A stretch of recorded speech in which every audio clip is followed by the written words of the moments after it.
So I think I'm gonna buy a Dreamcast. Oh yeah? Yeah, I've been looking should. at prices. It's pretty reasonable. Like they're like $250. Like I know that's expensive not for bad.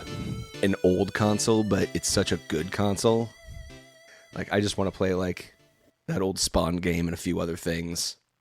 Oh, the Sonics on there were the shit. Sonics, yeah, especially because you got the little like memory card thing, yeah. But I never had one myself, and I regret that. Yeah, I never had a Dreamcast either. My buddy had a friend who did, and I remember just playing. I think the only game I remember playing on that was Crazy Taxi. Let me see. Let me take a little.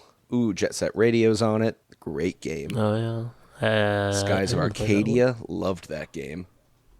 Didn't play that. Never played played Jet Set Radio on Shenmue. Xbox, I think. Shenmue is great. I didn't play that on Isn't a lot Dreamcast of either. QuickTime events though? That's all it is, right? I mean, there's some, but it's not all. No, because Okay. there's like, I mean, there's some. I mean, it's not as intrusive as other games are with the correct time events, but it's also like, Okay. I don't know. It's like it's proto Yakuza. Like it's mostly about running around town and doing random shit. So, but with terrible voice acting, which is just dandy. Space Channel 5. Why do I know this game? Oh yeah, with like the dancy lady. Yeah. Ulala. What? Ulala? I Was that might her name? only I did play that. I might only did know play it that. through like gamer magazines at the time. Yeah. No, that was that dancing I rhythm already know game. what you're talking about. I'm Oh looking at shit! it, yeah. Jedi Power Battles. I fucking loved that game. I had it for the PlayStation. Oh I yeah. think we're discovering maybe the problem with Dreamcast is that maybe It was There too were a lot of good. their games. Maybe there were too many games that were put onto other consoles. Legacy of Kain, Soul Reaver. Yep, definitely played that on PlayStation. Still though, that controller. It's gonna be worth it alone for that. Speaking of Dreamcast games, actually I don't have any Dreamcast games on this list. Oh. Well, speaking of Dreamcast release date, which was November. Oh, there you go. Hey. So it's November, and at least as we're recording this, and this is also technically the second anniversary of the podcast. Oh, happy Hey. birthday. Yeah, thank you to us. So we thought this would be a fun time to look back at other games that were released in November over the eons. It being I was trying to think that I answered this question myself pretty quickly, but I was trying to think of like why so many good games come out in November, and I assuming it's just Black Friday, like they want to have them on the shelves before Black Friday. I mean, Black Friday and just the fact that like people are trying to do their Christmas shopping ahead of time, so they don't have to do it at the last minute when it gets crowded. So that's a Yeah, good time to it's kinda drop them for like- parents to pick up. Yeah, hard to like drop a game like December 20th and expect people to get it. Yeah, exactly. And I mean, I guess nowadays with digital Oh, downloads, no, it doesn't matter. You can it's- drop it to fucking midnight, Yeah, December exactly. 24th. Once upon a time, that probably mattered more. Back when I was your age. So speaking of back when I was my age, Donkey Kong Country came out 30 years ago Oh my on God. November 1st. I played this. I didn't have a SNES growing up, but I definitely played this at a friend's house. And I remember being blown away by the graphics. The kind of the pixelated sprite versions of the 3D models was just incredibly impressive to me, even as someone who had seen a PlayStation by that point. Like seeing the pre-rendered sprites was just really, really cool. Even if I did at that point think 2D platformers were very backward. As you've made clear, I don't know, like there's something about the way they did it that makes it look a lot smoother and cleaner. It's probably because it's on a 2D format versus PlayStation still at that point was like very chunky polygon. Everything was a different type of triangle. It just doesn't, I don't know. It didn't look good yet. They didn't have it yet.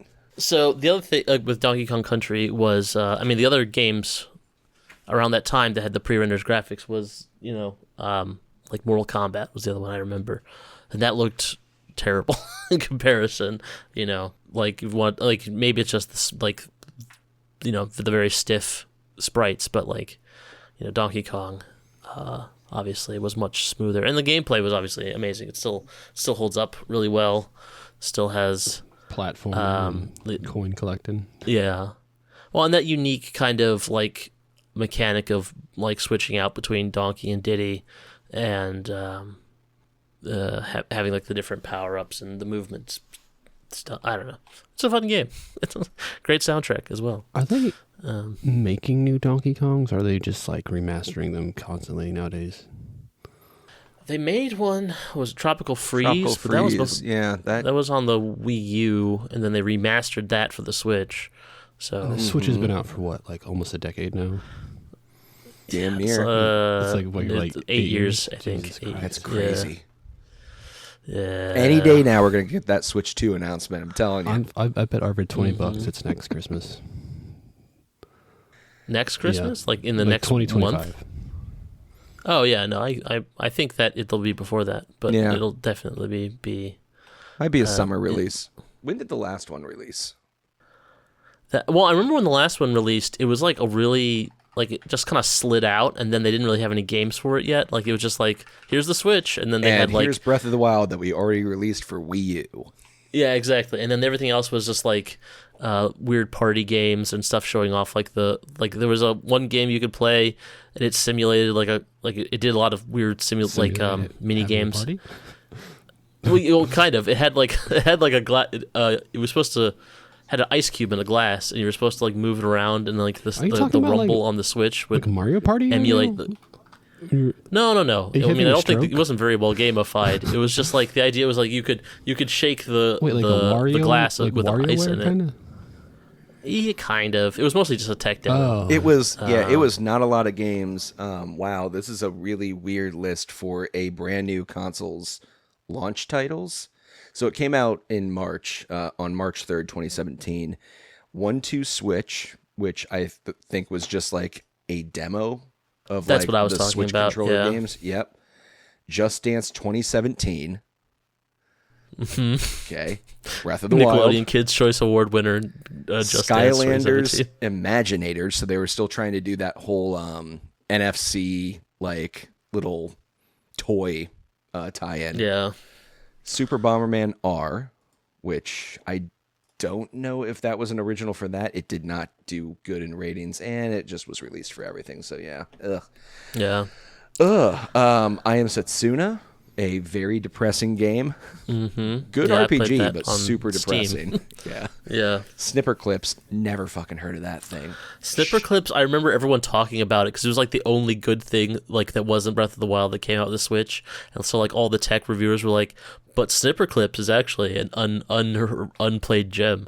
And I was like, I don't know if this sounds like my sort of thing. Fast RMX, which looks like an F-Zero clone for, modern day consoles. Could be good. I don't know. And then Shovel Knight plus its extended DLC, Spectre of Torment. So That's a good Switch game. Those were just ports over to the Switch because they had well been out by that point. I'm just looking at pictures of Snipper Clips and I hate it. Okay, Yeah. Fair enough. Shovel Knight's great though. That's a solid choice for the handheld console. Yeah, so Snipper Clips is like a puzzle game where you cut out bits of paper and then use like the paper in the like as like other objects or puzzles. Kind of a clever idea. I don't know if I'd want to play a full game of it. Next up, these are not necessarily in release order. These are just kind of in order of my discovering them. And this is also not a game I played a ton, but coming out November 7th in 2006, Gears of War. Did any of you guys really play Gears of War? I played a lot of Gears of War. Yep, played through the first one.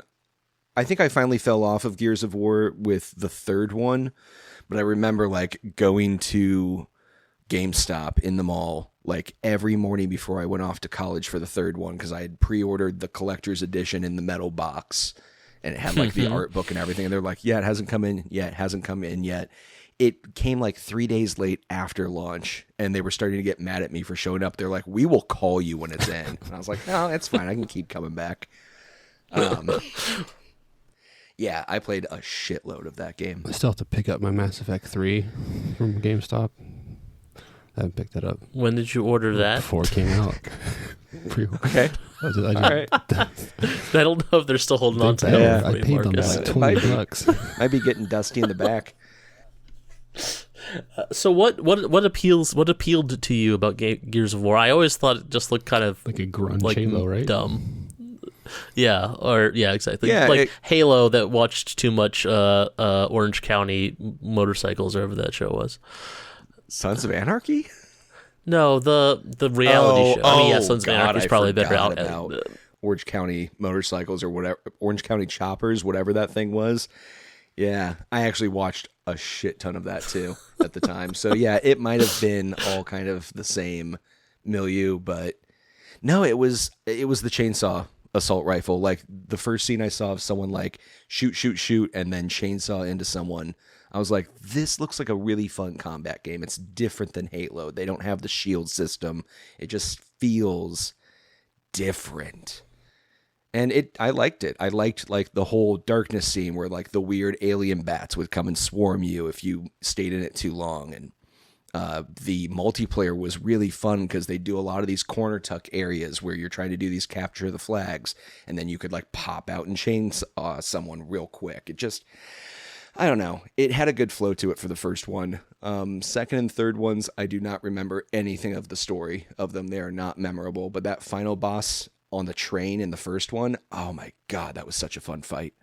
Interesting. I did not know that it was an Epic game. Epic Games. Oh, wow. That must have been like one of their first games at the time. How long back did they'd already done Unreal at that point, and even they did stuff even before that. Are they really? I don't know. In my memory, they'd like acquired all of that later. If they hadn't actually been the people behind it. No. I think they even did like old school, like, did they do like Commander Keen? Not a Commander Keen, but they did some of those like even like way old 2D type stuff. Yeah, so that's Gears of War. Next up, kind of a game that a series of games that changed quite a bit, but the original Medal of Honor came out November 10th, 1999. Oh wow. For the PlayStation. R.I.P. to those games. Yeah, I mean the first two games were very different than the ones that came after. Same with the All right, so I'm not dumb, but I don't know anything about Medal of Honor and Call of Duty. Mm-hmm. Are they different games or the same game? They're different. And when Battlefield, although they did competing kind of to each other in the beginning, because they were both doing World War II. Battlefield's also a different thing, but they all kind of merged into the same I remember, field. So I played Battlefield Vietnam. Yeah. Or whatever it was called. No, the World War II it was like 1942 or whatever, 1944, and there was Battlefield Vietnam. I played those ones, and then I just got confused with all the other releases. Yeah, so like the original Medal of Honor and Medal of Honor Underground were not big battle shooters. They were more like they were more in the vein of like a Doom or a Quake, in that you were just kind of going through corridors and shooting monsters. It's Nazis.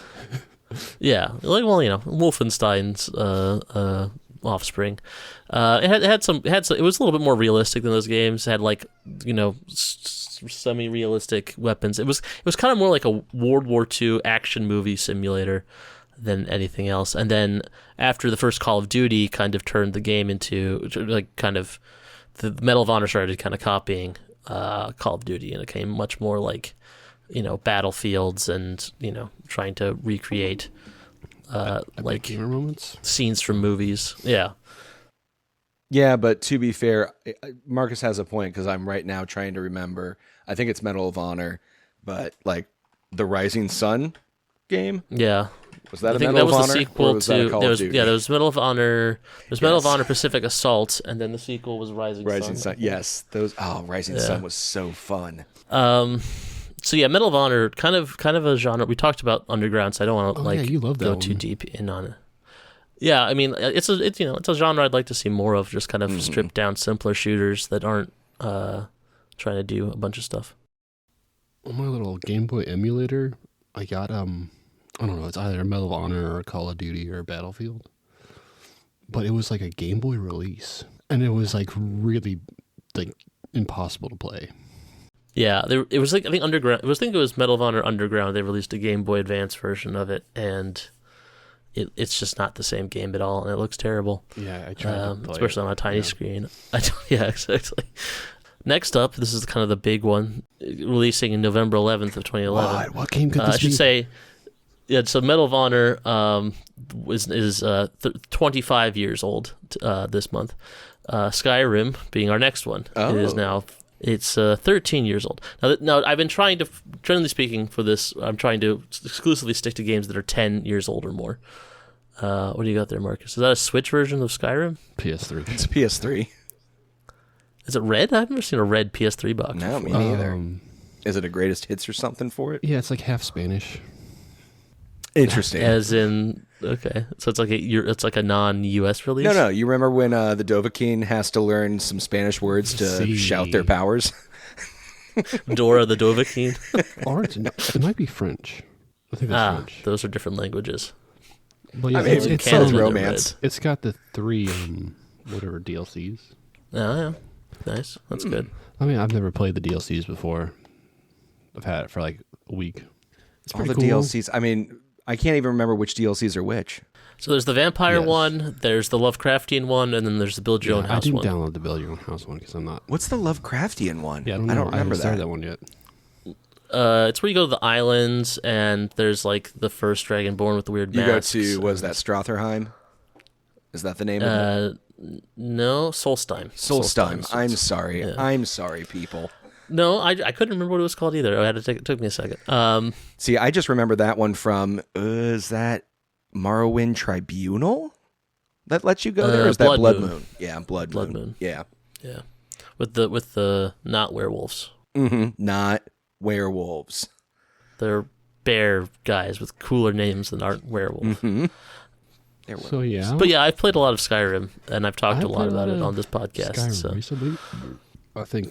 But you've never played it I before? played like a little bit, but it was one of those games that like a brother started getting really into it, so I didn't get a chance to, Yeah. So I got this. I mean, I played a lot of Morrowind and Oblivion, and then suddenly I realized I feel like as the Elder Scrolls have progressed, I mean, they've gotten more like, God, I'm trying to think of the word, like accessible to your average player. Yeah. Like Skyrim is way more absolutely. accessible than Morrowind. I would say RPGs in general have, but certainly but the you Elder lose so Scrolls. much, you know.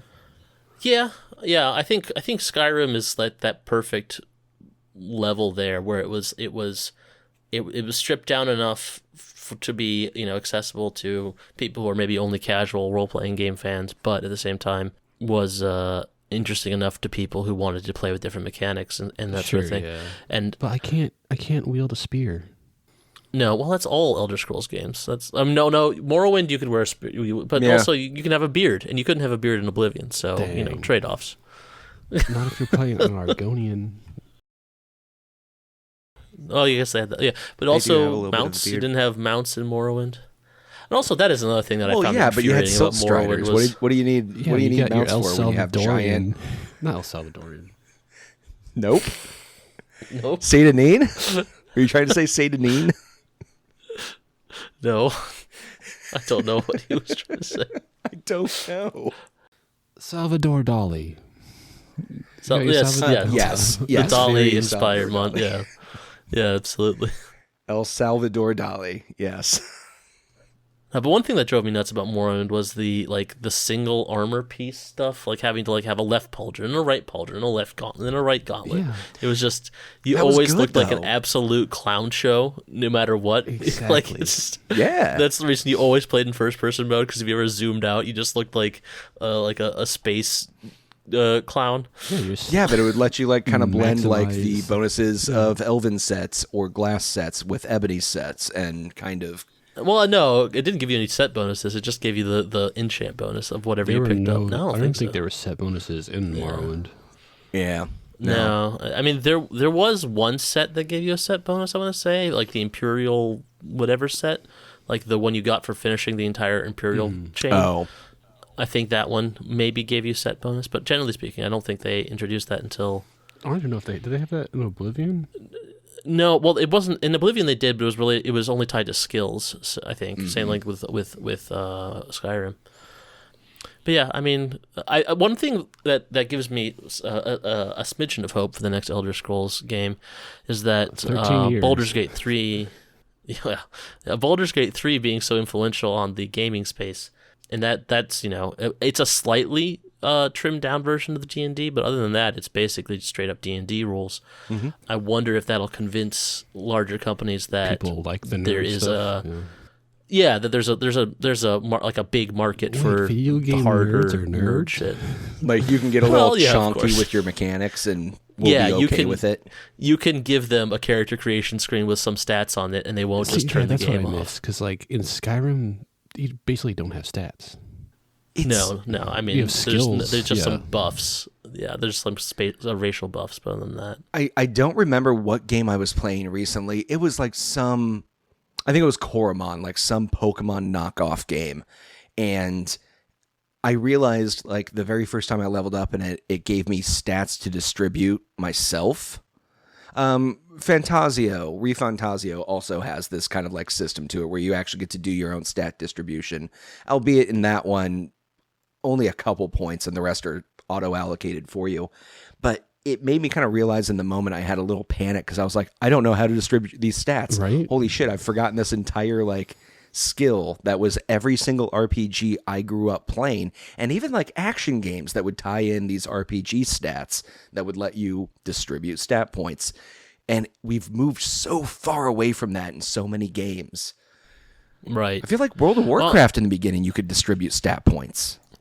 Well, no, but you had a much more in-depth talent tree. Okay. So, like, it was a lot more like every level you were adding stuff to a talent tree, and yeah, and you're right. It was like for a while there you had like light versions of that and everything, and now just there aren't any games that have them. Yeah, even if you have stats, they're just distributing them I haven't for you. played the new Mario and Luigi game, but that was a Oh, yeah. you got to distribute your stats, and when you picked a stat, you got to hammer a little roulette wheel to see if you got a bonus. Oh, that sounds very familiar. Maybe I have played one of those. I mean, Unless they did they do that in Super Mario RPG? no, stats No. were very basic. No, then I must have played one of the Mario and Luigi games because I definitely remember doing that. I might have loaned you one back in the day. Because Yeah, I was a could have big been. like Could have been. proponent of these games are the shit. Yeah, but I didn't have a DS. Did they have an advanced one? Yeah, they came out. Okay, then They're pretty- I like, the must have first played one's one in pretty advance, old. then. Okay, I guess I assumed that they just started in the DS. No, there's like 6 of them now. Like 4, I don't know.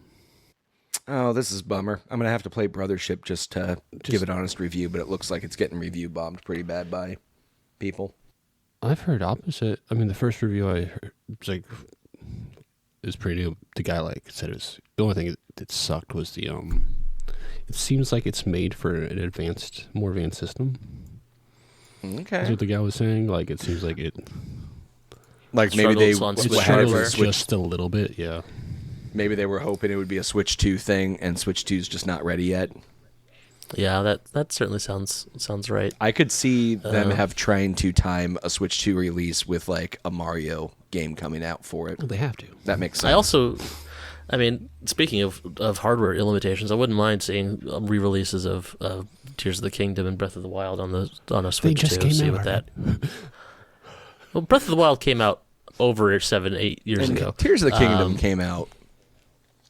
A year ago, A year- but yeah, I was gonna it say. still does not run very well on the Switch. Like it is underpowered. My Switch is so loud when I play that game.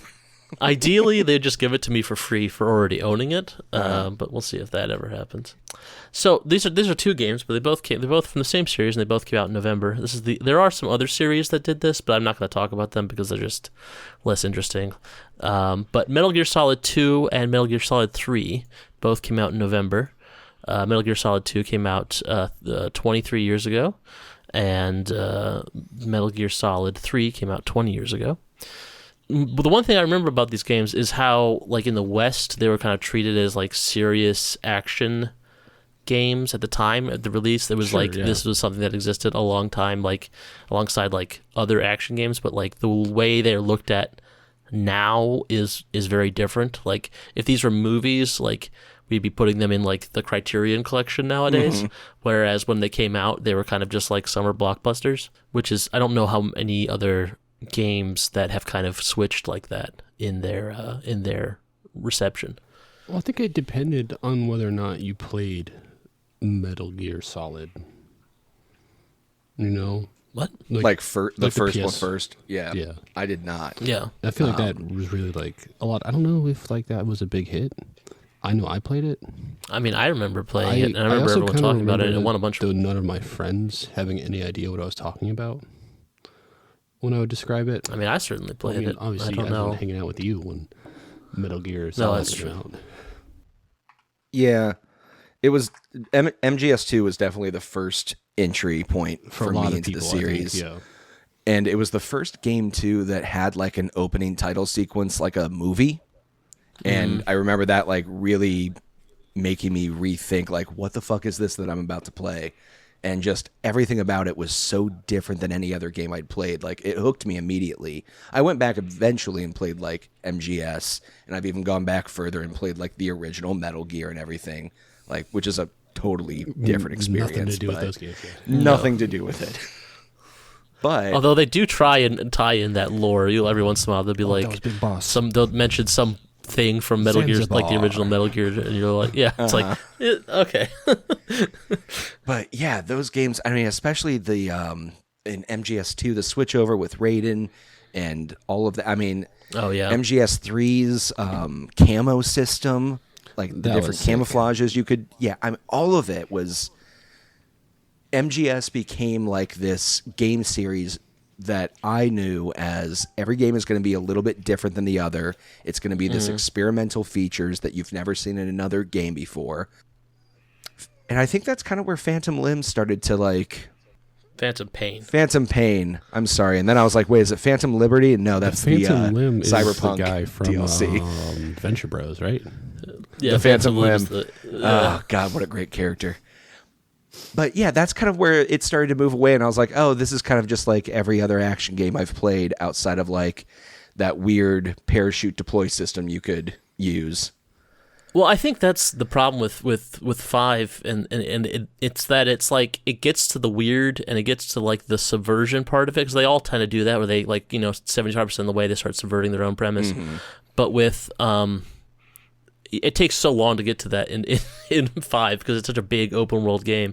Although it does kind of just softly start subverting itself, where you're like, initially you're on a battlefield and it's like, war, blah, blah, blah. But as the game mechanics force you to kind of just start kidnapping people and then like forcing them into your like peace army. And then like, I don't know, it does a good job of like being weirder with its premise and having that work with the gameplay, as opposed to the other ones, which are much more just like, it's a stealth game, but there's weird shit going on.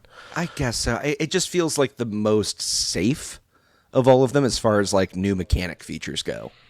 It doesn't feel like it's they definitely really the most tried safe to, like... when you first start playing Yeah, it. Like, I think fair. I was very disappointed when I first started. I was like, there's like this, the whole intro sequence, you're breaking out of the weird insane asylum or hospital, whatever, and you're like, and then you're like, and then it's just like, oh, now you just dump me into a big field with a horse and I have to go clear objectives. Fuck you. Yep. But it does come around later on. I didn't- And it kind of makes a lot of stuff make more sense. It, like, I never like had it or anything. I think I played it at some buddy's house for like a little bit. I just like all I did was like I like did my mission loadout. And I dropped somewhere, and then like as soon as I dropped out of the helicopter, a bear just killed me. Yeah. Yeah. It's I don't know. It's a game that has you have to put a lot into it to get a lot to get out of it. But I still think it like it belongs he, like, there. Really didn't want to do right. He didn't want to do any of them after 2, from what he says. But like that was the one that he didn't want to do, to the point that he got fired or locked in his room or whatever the heck Konami did to him. Yeah, exactly. Put him in a timeout.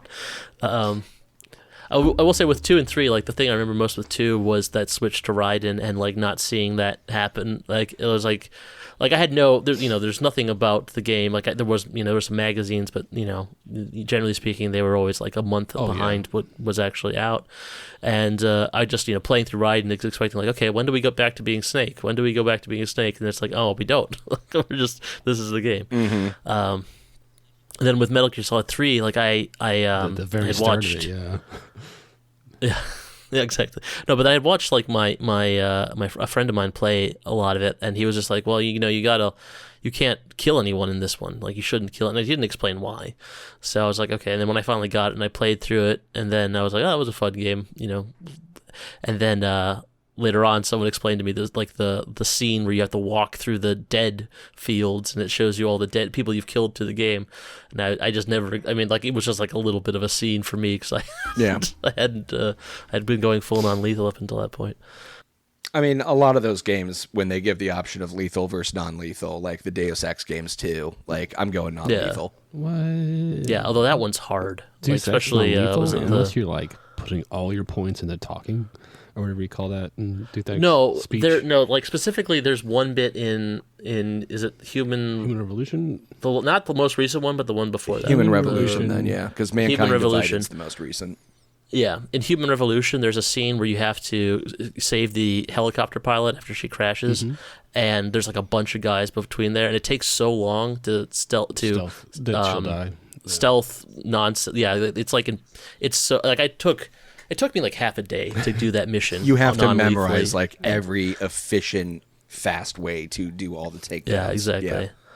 That was tedious. I can't remember though if it's that one or Deus Ex where there's like a similar situation with the helicopter pilot, but it's like you just have to like take a guy out before.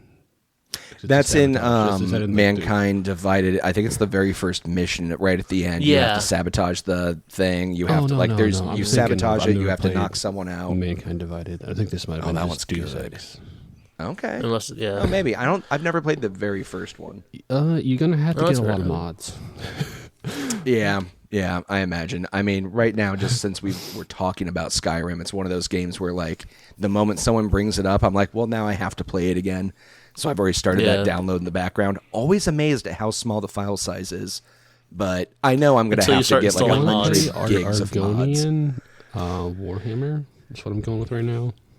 Okay. Nice. Already pretty OP. I mean, there is like... You're not just doing the stealth archer thing that everyone does. Like, I've only ever played that character. Hey. Yeah. It's a good character. It's a good build. Oh, it's the best. Outside of like Stealth Wizard is slightly better. Stealth Wizard's my cool. favorite is just lazy battle mage, and I just have a spell and sword, and I just run forward as much as possible. Mm-hmm. It's really bad because as soon as you have no plan B ever. But it's very fun if you're OP, then it's a very fun way to play. I literally only put points in stamina because it's what I need. Yeah. I mean, that's a way of doing it too. I mean, yeah, especially if you go hand to hand with that. Honestly, it's completely changed the game from like just crouching 24/7. Like. I mean, that's the other like major thing about Skyrim is like even though it is stripped down, it lets you play in so many different styles. Yeah, you can. Crouch and shoot with an arrow. You can crouch and stab them. You can crouch and fire off some lightning. Yeah, you can crouch and summon a demon. Yeah. You can crouch and. I want to get in telekinesis, so I should.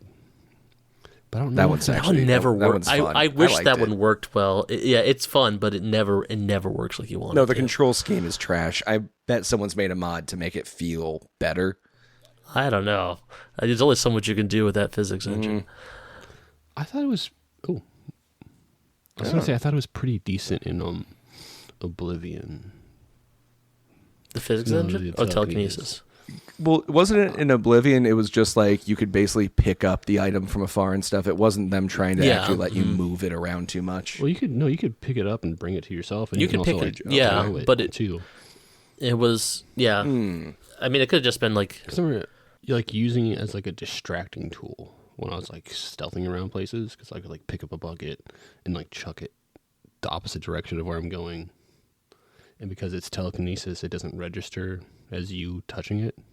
Mm-hmm. Because that was the one where like you would steal something and no one would see it, but then like 30 guards show up. Yeah. Which was like the worst. That's what I hated about Oblivion. I mean, like a lot of the other... The horse saw you do something. Yeah. You go to like a town. I mean, the possession ownership system of those games always tends to be pretty shitty. Because it's like, I'm sorry, no one saw me take this apple from this person's house. How the fuck does someone, like, a whole territory over know that this is a stolen apple. Yeah. Some bullshit. Well, it's also that. I mean, I can see that being incredibly script heavily bloated to try and figure out where everything is stolen from and who would know who would stole it and all that stuff for every individual item. Then you have to have different individual IDs for each version. So you have like Apple owned by this guy, Apple owned by that guy. Sounds like they rushed the game. I'm just saying they could have taken another year or two on it just to get that system right. A spawn region, and then like if it spawns in this region, it's owned by this guy. Yeah, but then you still have to track that information for the rest of the game. That's on like you have to like know. No, because you have to, like the way the Skyrim's item thing works is like it creates item IDs for every version of that thing, which is like the bloat from just having different enchants on different armors makes the item system insanely. And then early on, like before they upgraded it, because the original version of Skyrim is still 32-bit based, like it. You know, there was like an item level cap, like a number of items that the game could create within the game, like different reference IDs. Yeah, something like that. No, it had a 6 in it. Yeah, I've definitely crashed that game before by summoning like just a billion swords at once. Yeah, well, that's the other problem. Next up, we have Resident Evil 2. What's that? Which came out in... Biohazard 2, you mean? No, because we're doing U.S. releases. Came out in November 1st, 1998. Resident Evil 2 came out. Now this was the first one I played. I didn't play Resident Evil 1 until after I played 2, and then I played the director's cut. Resident Evil 2 is the police station? Is the police station, right? The police station, yes. I thought you said the PlayStation. I'm like, no, they both came out in the PlayStation. Sega? Sega Saturn? No. Maybe the first one did, but not 2. 2 came out on the Dreamcast later, but the initial release was on the PlayStation. Yeah. Any thoughts on Resident Evil 2, I mean, guys? they're really fun games. I mean, if you're into it. I don't know. I feel like a lot of people like to like wrap it up in the same package as Silent Hill, but I feel like they're very different games. Oh, yeah. I think that's more them doing a disservice to Silent Hill than doing a disservice to Resident Evil. Like, I think, I think that's like Silent Hill is...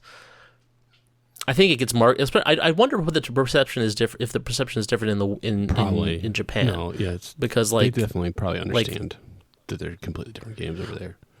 Well, yeah, and also like the marketing. I don't think there was like a much market like the. I don't know there was like a big market in the West for horror games before Resident Evil kind of made it one. So like trying to attach it to Resident Evil was probably a better way of getting it sold. Yeah.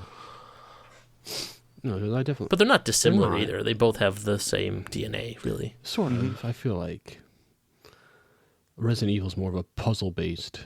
I mean, they're both puzzle-based, obviously, but less. I don't know. The more I think Silent about it, the more they are Hills the same, but feels more like linear puzzle. Sure. Where Resident Evil, I don't know, you got to use your brain a little bit more on those puzzles, and maybe that's just because of the backtracking. I don't know. They both have backtracking to it, though. There's a lot of backtracking in Silent Hill. There really is. But I think also like is it like a big difference is just vibes. The story, the vibes. Yeah, like storytelling. Like Silent Hill is trying to tell you a story. Resident Evil is like fucking zombies, dude. Yeah, have a good time. Those footsteps are getting louder. Like Mr. X is coming. We got these loading screens, which one of the.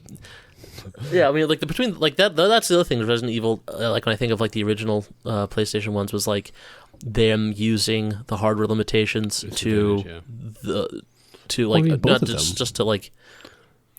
Sure. Like with the Silent Hill is the PlayStation fog, yeah. But like the tank controls and like the fixed camera angle, so you don't have to render a bunch of stuff, and then having those slow door opening sequences instead of loading screens, like just very. How did Jack and Dexter do it? The Jack, I mean that was PS2, so like it's just still, no loading screens. Yeah, so I mean, how'd they do it? I mean, there's just a lot of like tricks to that. I'd have to go back and play it to see how many times they pull that off. But anytime you have to like hit a button to like squeeze, squeeze through a space or anything, it's all loading screens. Well, and also they got really good at LOD meshes and stuff like that. So you were just loading in crappier or better and better textures as you progressed through the area. Mm-hmm. Wasn't it? I can't remember if it was like I think Quake did that Morrowind or Oblivion. One of them, like during the loading screens, it actually like the game resets itself and reloads your save. I mean, that would make a lot of sense for I'm not even joking. Like one of Morrowind, them, at least on the Xbox, because the loads on that took fucking forever. like one of them literally like resets, like it resets your system while it's like in a loading screen, like without letting you know, because like that was like the only way they could figure out how to, I think, to cache the system of all like the basically all the item saves it was making and stuff like that. Yeah, that might have been Morrowind. I was familiar enough with Oblivion that I was like I did actually mod that a little bit, and I don't remember that being something that that Oblivion did. Have, Arvid? Oh, I just made the one mod I made that I actually released to anyone was that I made like a thing Goth where you mommies? What? What'd you say? I said goth mommies. No, well, no. It was just like in the basements of all the inns, I put a little room that you could go to hold your crap. But like, there was also 8 other mods that did the exact same thing. So, or similar things. That's kind of cool. Yeah, it was just all went to the same world space, so you didn't have to like have one place you always went to. But it was just more a convenience thing. Also, I found a tutorial to do like 80% of it, so it was not difficult. I do like how somehow every single game that we do talk about comes back to Elder Scrolls, though. I was just about to say that. Well, I mean, no one's read the Elder Scrolls, like none of us have, so maybe they're just like full list of games. No, I mean, we would go blind. We'd be one of those sick. moth priests. Another important game in the history of video games, QWOP. QWOP came out for I'm sorry? your browsers on December 12th, 2008. QWOP? Everyone knows QWOP. QWOP. Oh, I Never heard of it. Oh, that's not true. You've seen it. You have played it. You know what QWOP is. Everyone knows what QWOP is. This was like standard issue, like computer science lab, boring, like, fuck around while you're listening to the teacher. No, I gotta tell you, I never played this one. Sorry, man. Yeah, You never played QWOP? 2008, December 2008, I was in college. Okay, well, So I wasn't like I was- on the computer some lab. of us married. didn't get into college. I was married I and mean, working a full-time I was- job. I was building swastikas in Minecraft servers, okay? I mean, you have been doing that for a what I long was time, much to the trouble of all of us. Minecraft wasn't out in 2008. So No, it wasn't. It was like the next year. You're right. I think it was 2011. Anyway, No, I'm talking about the beta. Like, when it oh, was just a website. okay. Like, I'm sure you definitely played the beta.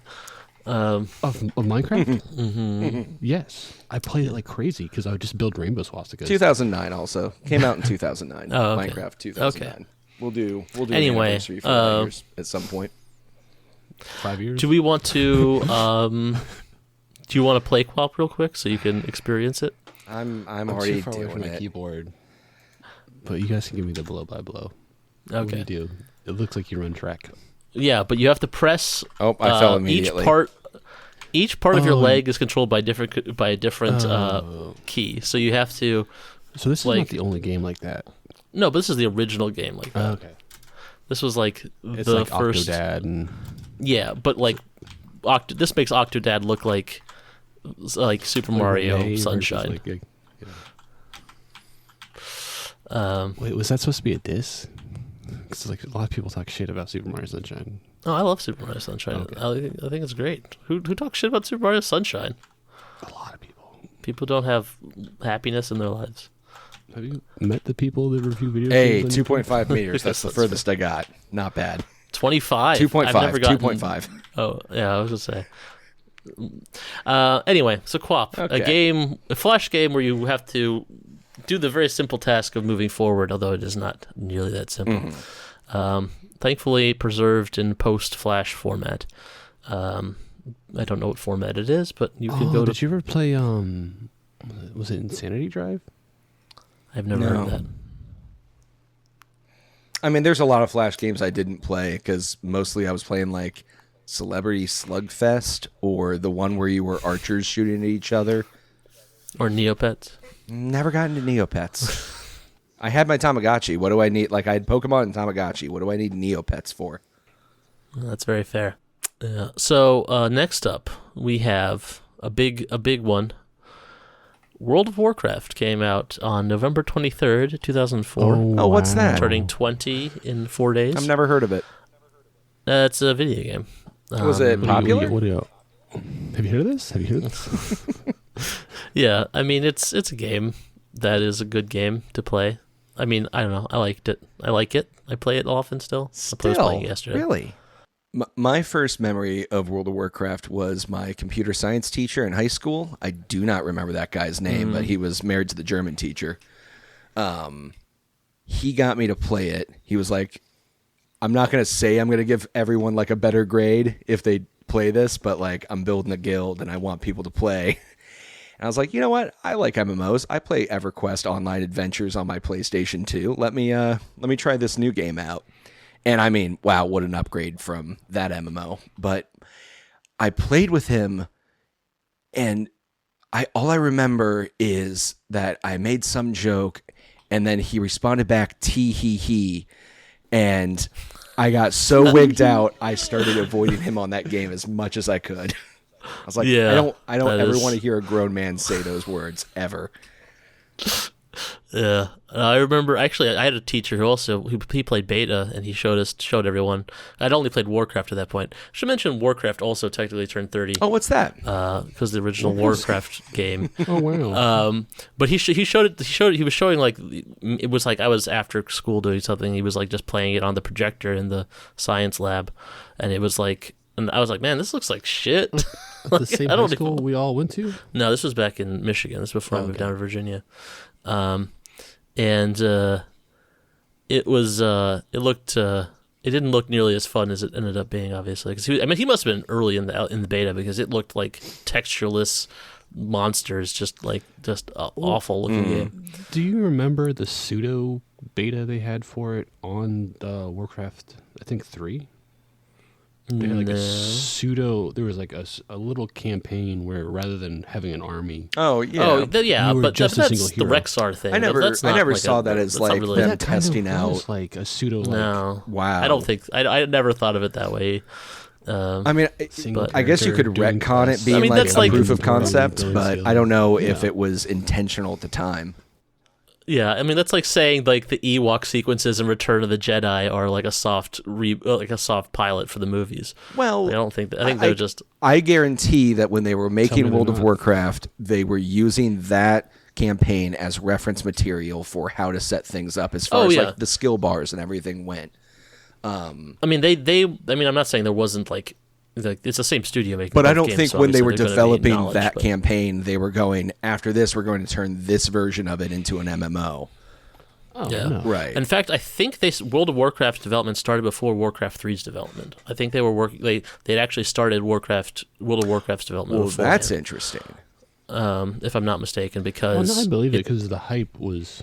I mean, Yeah, it took them a prior long time to get it the out, hype too. was So the it might be biggest more that World of coming Warcraft into informed Warcraft 3. that solo campaign or single player campaign. Yeah, it could very well have. Obviously, the game's changed a lot over the years. Now that we have classic servers, so you can go back and play the when old was the last time stuff. they made RTS? Yeah, that's another thing. StarCraft 2, just play that. It's great. Oh yeah, it just Yeah. came out. Yeah. that's. I mean, that game. I think that game came around the same time as Skyrim did, if I'm not mistaken, because I was living in the StarCraft same 2? place when No, it's StarCraft gotta 2 be came older out. than Skyrim. It's gotta be older than No, I Skyrim. think it was around the same year. Really? I, I want thought to it say, came 'cause out I- after Skyrim, but I could be very wrong. Wow. Okay. Someone? I'm working on Alexa? it. 2010, it came out before Skyrim. Okay, July before Skyrim, 27th, okay. 2010. Wow. Okay, so it was like almost a year. Wow, or over a year. I thought it was. Oh wow. It didn't get its first DLC till 5 years later, in November. Yeah. Okay. So, Revenge of the Zerg. What is it Remember- called? Legacy of the remember. Void. You know Legacy of the Legacy of the Void. I'm assuming it's I going mean, to I be a did play Protoss campaign. I don't think I played that. Well, the first expansion of DLC was not Protoss. It was Zerg. And I played. Actually, honestly, the campaign for StarCraft 2 is pretty good. I like the StarCraft series in general. Yeah, I wouldn't mind seeing another StarCraft. I mean, like especially now, People like still really like buy RTSs though. Like no, because like I think no, because they don't make them. I You know, like there's they like Age of Empires is the biggest RTS on the market right now, and it's the same Age It's of the Empires same 2. one from- They've made 3 and Wait, 4. how old is but, that? How old is that? But they all go back and play Age of Empires 2. What birthday is it for Age of Empires? Oh, God. I think it's got to be, what, 25 years old? I think it came out in 99. Easily. Yeah. All I know is that any day now we're going to get that release date for StarCraft Ghost. It's coming. It's right around the corner. Maybe. saw Now that they're part of the Windows Microsoft world, who knows what the fuck they'll do with that IP. Next up, we have Tomb Raider, the original for the PlayStation. Oh, what's that? The OG Tomb Raider came out on for the PlayStation on November 1st or November 14th. Although it came out at the same time on the Sega Saturn. Interesting. I wonder what the Sega Saturn version looks like. But yeah, I played this a lot. The original Tomb Raider, I played it a ton. I missed those until the movies came out, and then I found out they were a video game series, and that got you interested. very much so. Yeah. And then I went back and played the games, and they were fine. But I think at that point, too much time had passed, and I'd seen other games do it better to a degree.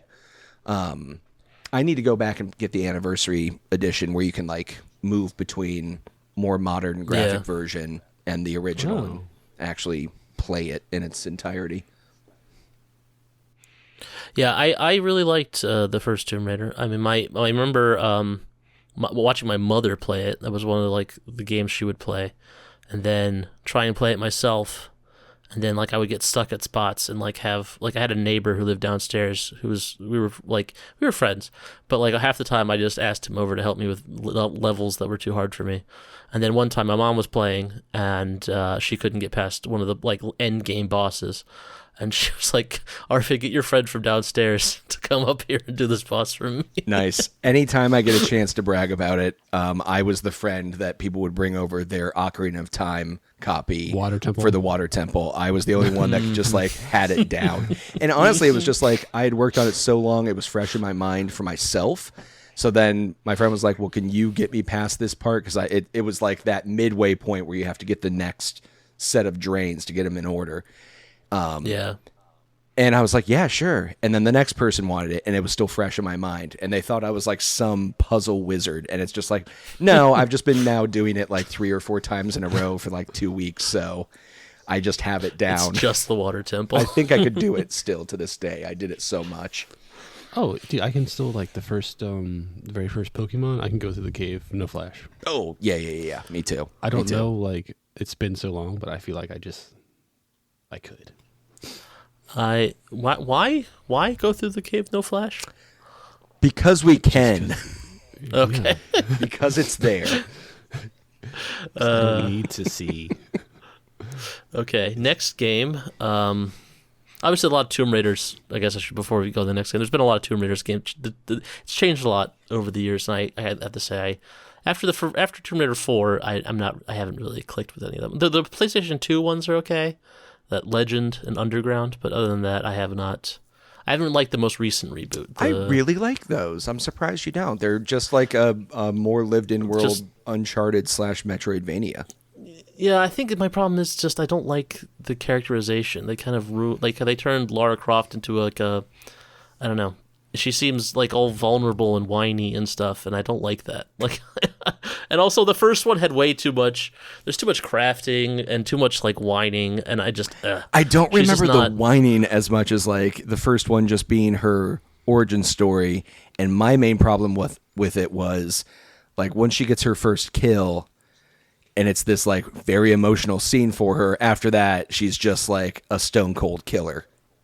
I mean, that's the other part of it, is the other Tomb Raiders, occasionally you'd shoot guys, but they were always cartoon gangsters and stuff. Mm-hmm. Usually you were shooting mummies or tigers or, stuff like that. And then you're they're actual gangsters that you shoot with a realistic looking gun, as opposed to dual wielding Uzis at a mummy monster. Yeah, putting or a centaur. Ice adds into someone's skull, over and over.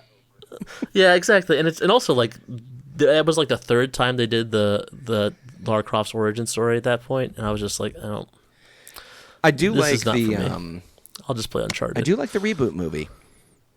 that came out. There's a I haven't reboot played that movie? yet. Yeah, it was really good. Oh, well, it's not a... With It's Angelina Jolie? it's not Angelina I Jolie. mean, I haven't it's some seen that new... yet. I mean, They made it's Alicia Vikander. Yes, and it's. I think they did a really good job. I don't know her from anything else, but I thought she did a really good job in it. Next up on video games, we have another big boy. Ooh. Half-Life 2 came out on November 16th, 2024 or 2004. That's I remember exactly that 20 years Christmas. ago. Wow. Because I said, what the fuck is Steam? Why do I need this to play this game? I was. And I'm gonna download for 5 hours. I was just talking to a buddy. I got Steam for this game, like many people did. I didn't understand why I needed this launcher to then play a game, and with a consistent internet connection, which at the time I just gotten my first computer in my own bedroom, and I did not have internet access unless I ran like a 50-foot Ethernet cable from the office like modem to. And at that point, then that meant the office did not have internet. So it was like, everyone's gone to bed, now I can play my video game kind of thing. It was very weird. But man, Half-Life 2 was so good. I will make a confession. I never finished Half-Life 2. In fact, I don't think I got past the first You've level. never played Half-Life? You've never played Mario and Luigi Superstar? Are you a game? Have you ever played a video game? I mean, maybe not. Maybe I haven't been playing video games this whole time. He doesn't play them, he experiences them. Oh yeah, just watch people speedrun them. I mean, kind of. I mean, that's what I do when I know I can't run the game. I'll just watch a dude speedrun it. I don't want to watch, like, what do you call those? Let's plays. Yeah, because those are just like, stop. You're playing the game. I only watch a full, like, normal play through of a game. If it's a horror game, then I'm too scared to play on my own, and then I will play it in tandem with the person playing it there, and it makes the scares a little less scary because I'm a baby when it comes to that stuff. Whatever happened to your horror? Oh God, maybe one day that'll happen again, but I'm making no promises right now with work being the way it is. Speaking of horror, another game that wasn't really that scary, although it was very much advertised as such. November 17th of 2004, 20 years ago, Vampire the Masquerade Bloodlines came out. Ooh. Probably the best vampire game? Yeah. Well, we haven't played Vampire on here yet, but yeah. Yeah, but maybe like the one, like not the first immersive sim, but like the first immersive sim that doesn't involve you actually having a gun. Mm-hmm. Kind of. I think that's like my favorite thing about this game is that there's like, aside from the bits where you actually have to do combat, which are terrible, it is one of my favorite games. Yeah, I'm still waiting on like a new World of Darkness video game. Didn't like a newer one recently come out? No, it was announced a while ago, but then the studio that was making it kind of collapsed, and then they've bought another studio's working on it, and it looks much more likely to come out next year. But as to its quality, that will be left to be seen. It's one of the other, like, so, a few years ago, Paradox started trying to make games that weren't just giant strategy monsters, and a lot of those things didn't pan out well. Like Life is Strange. Life for You is gone, and it wouldn't surprise me if maybe Vampire the Masquerade Bloodlines 2, if it doesn't look like it's going to do well, if that doesn't end up getting canned. We'll see. But I played this well after it released, so I mean, like, same, probably 2008. After like there'd been a ton of mods and patches and stuff put out, so I never played it on release. I know it got a huge drubbing when it came out for being very buggy when it first came out. I mean, I want to say it was like more 2014 to 2016 timeframe when I played it. It was well after its release. It had very like graphically dated. I still thought it was an amazing game. Yeah. I haven't played it. I mean, I do love an immersive sim. Man, you should totally play it. Like your potato can actually handle it. That if I got it on Steam and I have to get like a bunch of mods and shit just to get it. I mean, there's just one unified like big patch mod to download. It's just called like the Big Fix or something. I don't forget what it's called, but there's just like the one that you really need to worry about. And in fact, if you get it on GOG, it might already have that installed. Let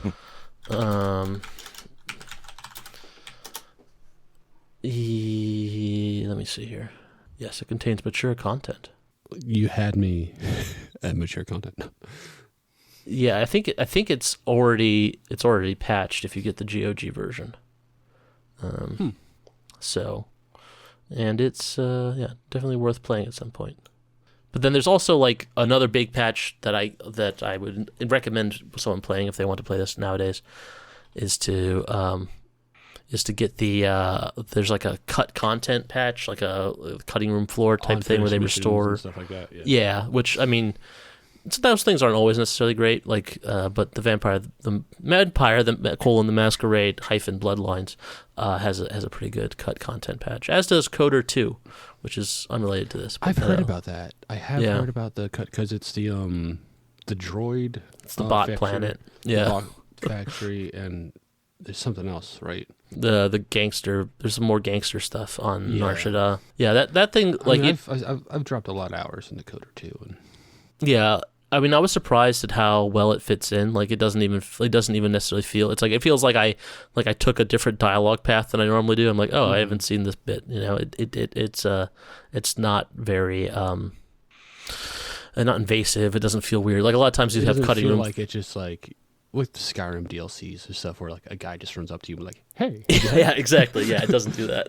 Yeah, that is also something that's very. Speaking of Skyrim, like very.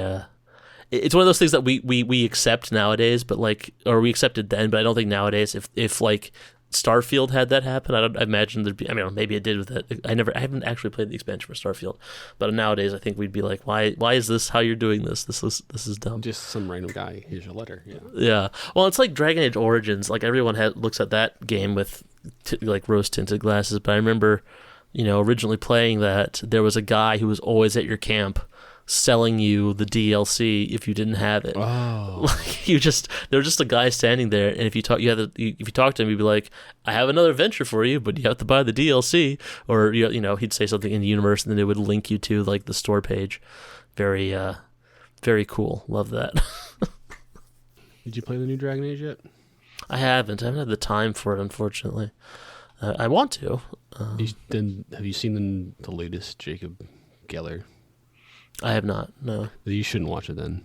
Okay, I shan't. Yeah, because it's definitely a big spoiler for that game. Yeah. Oh yeah, I want no spoilers. I've played a little bit of it, but I've been too busy to really sink into any game. Yeah, that's the problem. Still, how can you hear us? Well, I'm right here, and also my headphones are wireless. I can go anywhere with them. What are you talking about? Like how far though? Like my wireless shit, I'm like in the anywhere in the house. Anywhere in the house. beep, These beep, razors beep, are beep, really beep, good at casting a signal out. Also, do you have earbuds or headphones that are wireless? I have earbuds. Yeah, because earbuds are going to have less power. Yeah, my earbuds are trash for distance, especially like at work where it's just bank vaults and brick. I go like around one corner, metal, I go around one corner and it's just done. Next up, I'm not going to do the whole series, obviously, but the Assassin's Creed 2 came out November 17th in 2009, so 25 years old today? No. 15 years old. Good 15, thank God. Whew. 15 years old today. Oliver, that's some Achilles math right there. Yeah. The best one ever. I've liked a lot of the Assassin's Creeds. I played most of them, but it kind of feels like this was the high watermark for the series. I've never played a single one. Which one was the 2009 one? So Assassin's Creed 2 was the one set in Italy, in Renaissance Italy, which also got its own sequels. Guys, quiet. There's no one there. Is that the one that got the movie? Oh, God, I don't even know. I haven't seen the movie. Is it set in Renaissance Italy? Then yes. I don't know. I haven't seen the fucking... Okay, well... I know there was a Prince of Persia movie. There was an Assassin's Creed movie? I know there was one, yeah. There's also like two Hitman movies, too. Well, I mean, I've seen the first Hitman. It's either Michael Fassbender or the guy that's a lot like Michael Fassbender. Yeah, I think it is Michael Fassbender. Well, who's the other guy I'm thinking of? That's like... He's also like a British kind of like... bland little bit. Is Michael Fassbender British? I thought he was Irish. What to me is a Westerner. It is Michael. It is Michael Fassbender in the Assassin's Creed movie. I have definitely not seen this one. Was he playing Enzio? Who's he? That was the question. It's like, Yeah. I don't know. Who does he play? You have the Aguilar thing up. Dinera. Oh, maybe they have their own setting because, like, there's like I can't generations even of assassins. 15th century Spain. Oh, okay, so not based on any of the games. 19% on Rotten Tomatoes. Yeah, but is that critics or is that audience 42%? It's still people didn't like it. Still not people great. didn't like it, and I don't like Michael Fassbender, so. Well, Yeah. I mean, I don't have a strong opinion about Michael Fassbender. Dude, there was that Alien movie that just ended in a Michael Fassbender versus Michael Fassbender fight. I'm surprised that sick. with Ubisoft, I'm surprised that Assassin's Creed 2 hasn't been milked even more with their current like I'm surprised we haven't seen like Assassin's Creed 2 like the Ultra remaster, like we haven't seen Assassin's Creed 2 the continuing tales of Ezio at this point. Like I feel like I'm glad that they haven't, but I also kind of see like it's impressive that they haven't gone back to that setting and that character to kind of try and make Didn't money. they recently kind of like shoot themselves in the foot? Yes, we talked about that extensively in the last Did you? episode with their NFT. No, I was thinking of the Assassin's Creed series, like because they're making a feudal Japan Yep. one, right? But Yes, they chose to not make the main character a Japanese they made man. one of the main characters is based off of a legendary samurai who was from Africa, and everyone's very upset that they chose to do this. and not let the Japanese people live out their fantasy. Well, I don't think it's the Japanese that are that upset about Yeah. it. I think it's a lot of people who project perhaps their personality onto feudal Japan. A lot of like mall katana people. Yeah, I think it's a lot of mall katana people. But like the Speaking as a reformed mall katana person. Hey, hold on. Oh, I think Marcus is going to go get his mall katanas.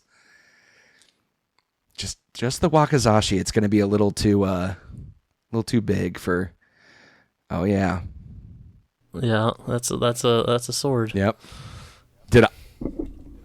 Did I give you that one? Because I know I gave This up. is Yeah, I was going to yours. say I know I gave away my mall katanas.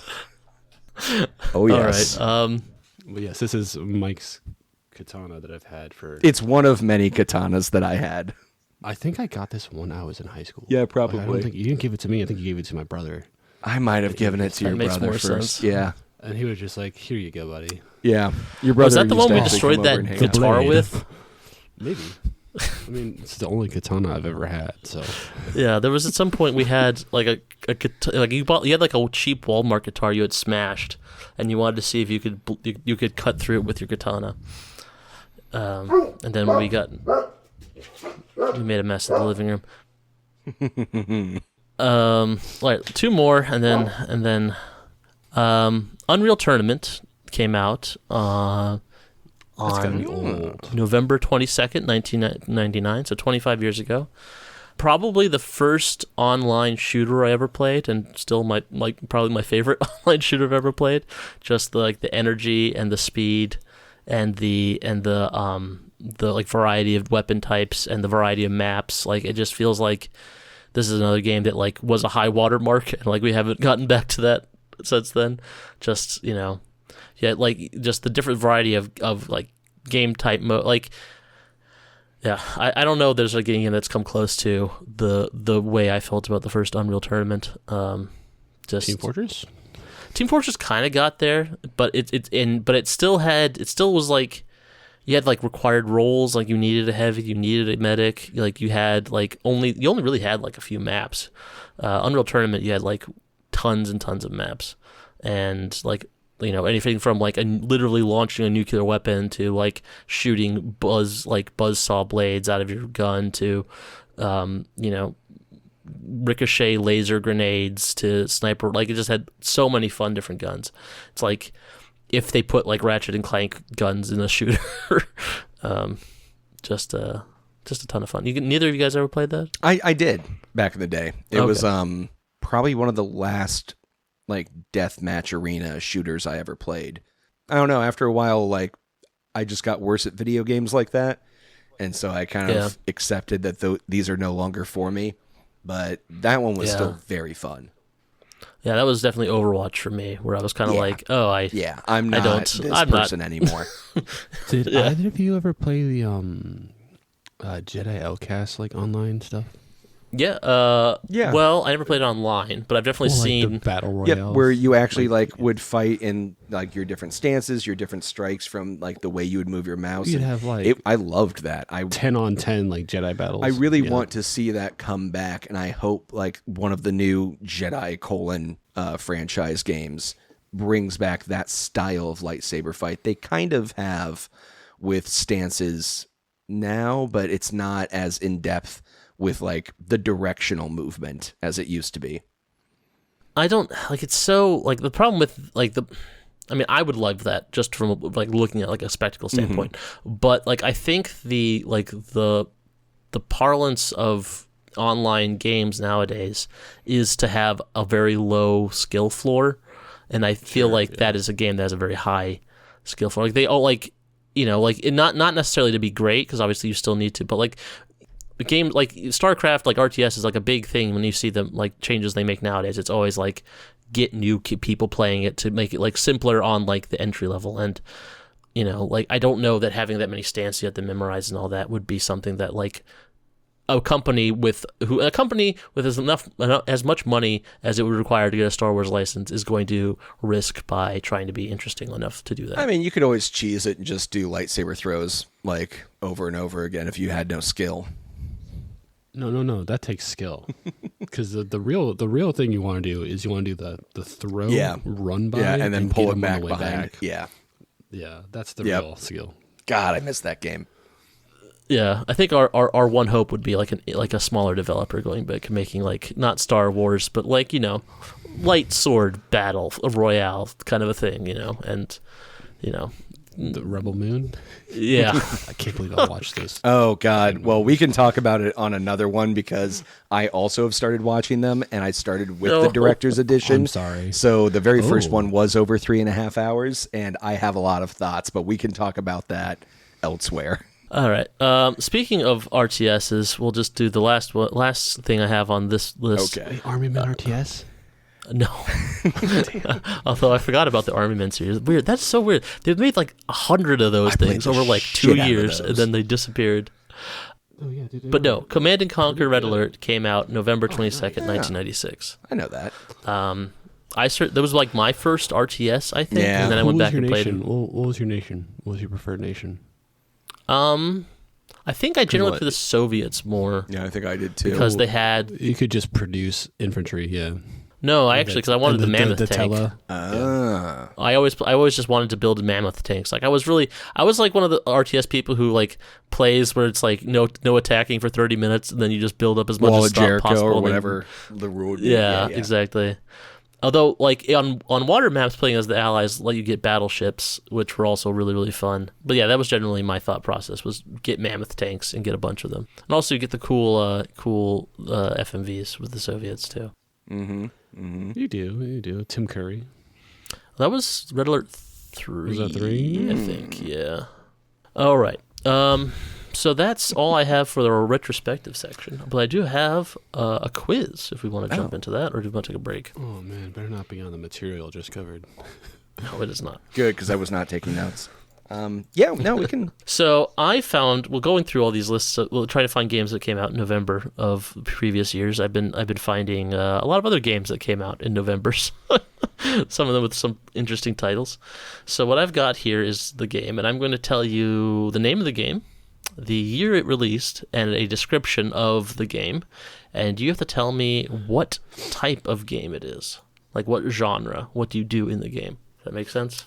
Yes. Sure. So I will give you the name of the game, the year released, and a description of it, and you have to tell me what type of game it is. Okay. Is it like a racing game, a platformer, or even if you want to get more descriptive, feel free. And speaking of Tim Curry, we have released in 1995, Frankenstein: Through the Eyes of the Monster. Starring Tim Curry. A new twist on the Frankenstein tale. You are the monster. You have been falsely accused of murder and executed.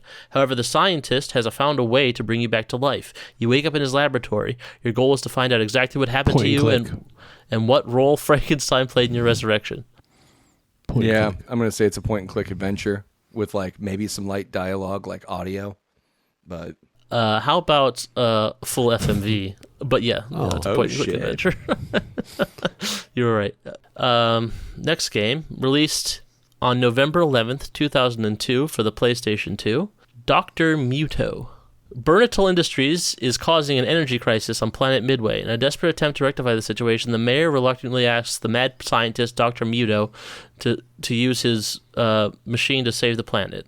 In order to restore it, Muto must search for isotopes and pieces of his machine. What genre game would you say this is? I'm going to say it's an action platformer, kind of run-and-gun style, like a Mega Man. I don't know why, but racing game is coming to mind. Interesting. Ooh, interesting. Yeah, I don't know why. I'll give the point to Mike, I guess, because it is an action shooter, but it's a third-person action shooter over the shoulder. Oh. Kind of, but with still like a bit of platforming. Would involved. not have seen it that way. I was definitely seeing like a 2D Why was I side-scrolling. thinking racing game? I don't know. That's an interesting thought, though. Yeah. That would have been a good wild hair there. Next up, we have, released in 1997 for Microsoft Windows, Excalibur 2555 AD. The legendary sword Excalibur has been stolen by the Raiders from the far future. As Merlin's apprentice, you are sent forward in time, equipped only with a broadsword and your limited spellcasting ability. Your mission, recover Excalibur and prevent catastrophe. Huh. Can I see a picture? No. Is that cheating? I'm going to say... Because I feel like this could be a mixed bag. I feel like this is going to be like one of those tactics games. Like it's going to be a strategy tactics battler where like you start with just you and you move like around on a grid and fight the enemies, you know, like a la Fire Emblem or something similar. And then you build your roster out over time. I'm getting like a Mario Lost in Time vibe. Ooh. Like where they're just like, hey, Or you're not from that kind of town. like Here's a question. Link's or a Zelda 2 Link's Adventure.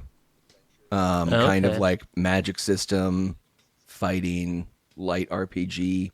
I'm still going to stick with the tactics though. I'll second that notion, I guess. Okay.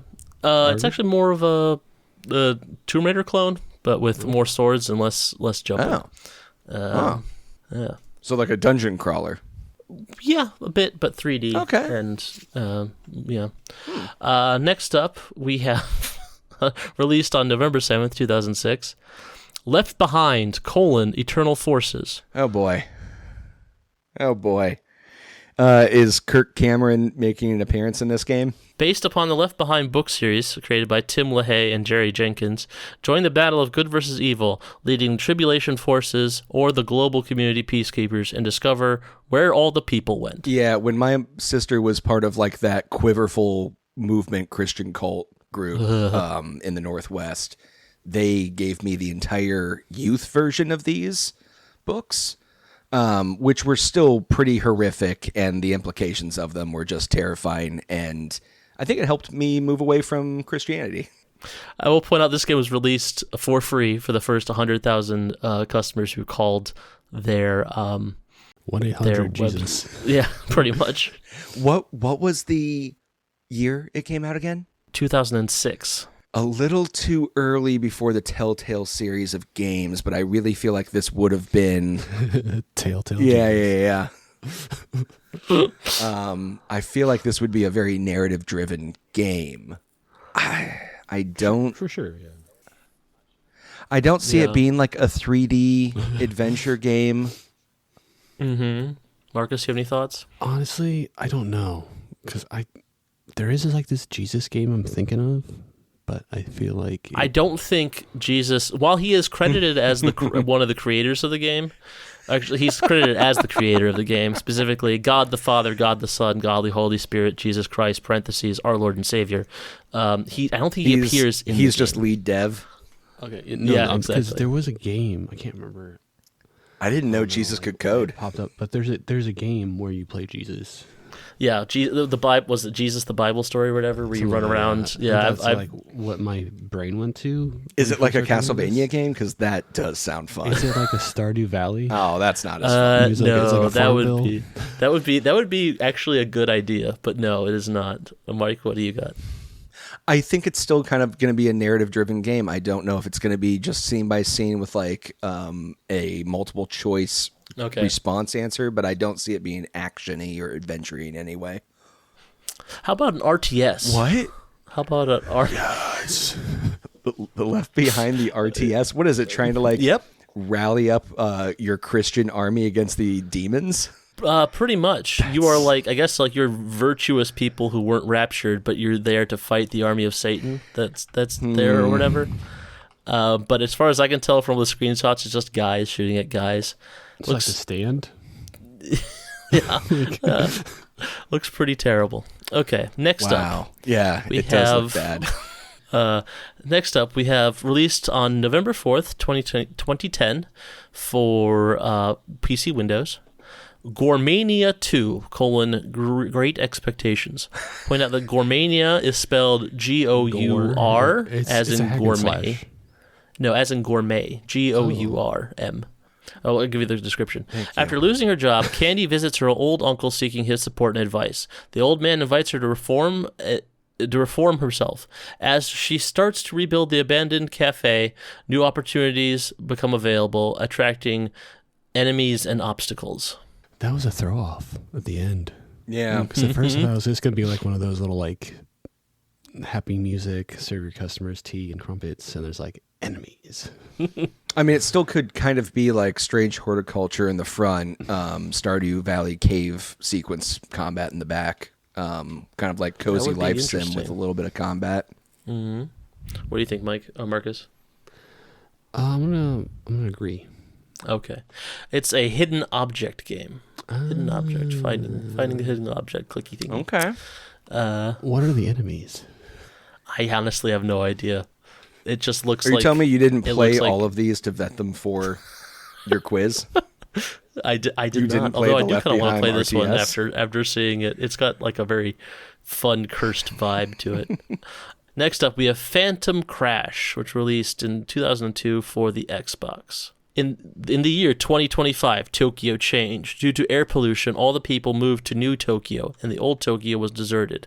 Now it's time for a sport called Rumbling, which is a brutal action sport, and the stars are custom mecha-like machines. Rumble in the Bumble. Is it just BattleBots? No. Or Rock'em Sock'em Robots? I'm picturing in Skate or Die, the jousting game, kind of like a little bit of like a rink jousting system. Like I feel like there's a rink involved. No, unfortunately, it's just a standard like stripped down mech battle game. Yeah. Big arena, shoot each other. I just thought the name was fun, Phantom Crash, random. Now this game I haven't played, although I do kind of want to play it after reading about it.